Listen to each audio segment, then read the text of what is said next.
Regarding the muscle balance, first of all, look at the patient and notice if there is any evident tropia in the primary position.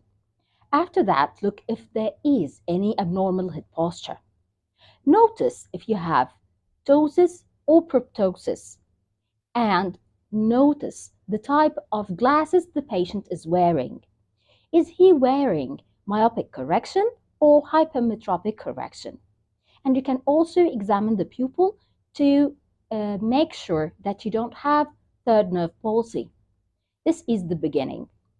After that, we are going to do the Hirschberg test. How to do this test?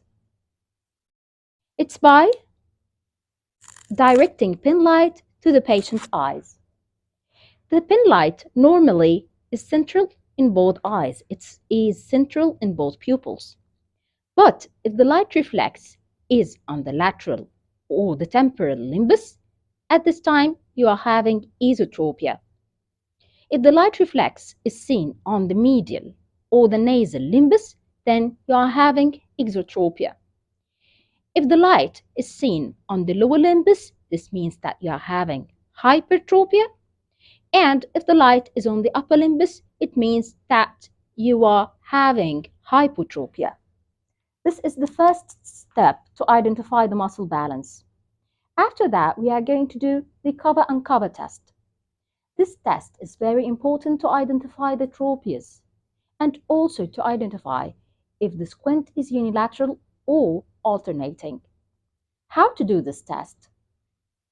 In this condition, we are going to use a target and ask the patient to look at this target and cover the fixing eye, not the squinting eye. And then we are going to see the movement in the squinting eye. Just look at this target, and if we are having this fixing eye, we are going to cover it and then remove the cover. Cover it and then remove the cover. And look for the direction of movement in the eye that is not covered, and this in order to identify the type of tropia that you are having. In this test, if you've been covering this eye and just look at the movement of this eye after removing the cover, this means that you are looking for the forias. Now, we are going to see the alternate cover test. In this test, we are going to examine for the tropias and the forias. Can you please look at this target? In this condition, we are going to cover the fixing eye and alternate the cover between both eyes and see the movement.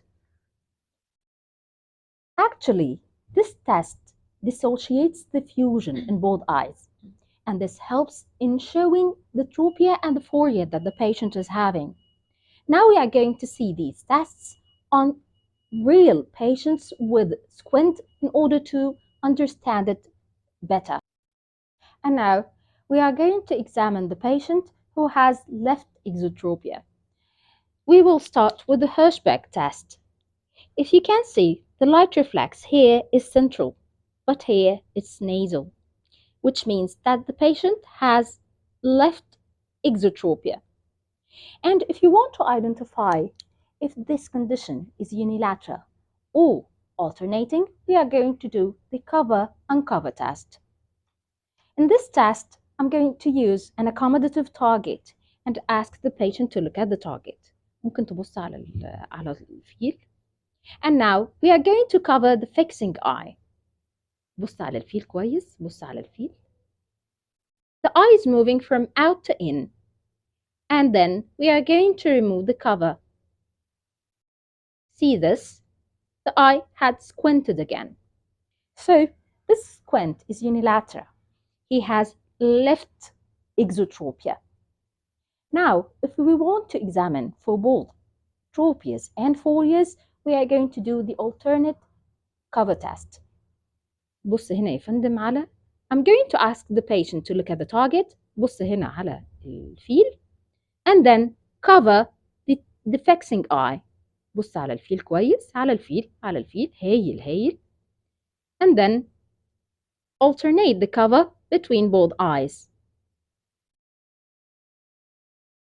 The importance of the alternate cover test is that it dissociates the fusion between both eyes, and so it can show diplopia and 4D. Thank you.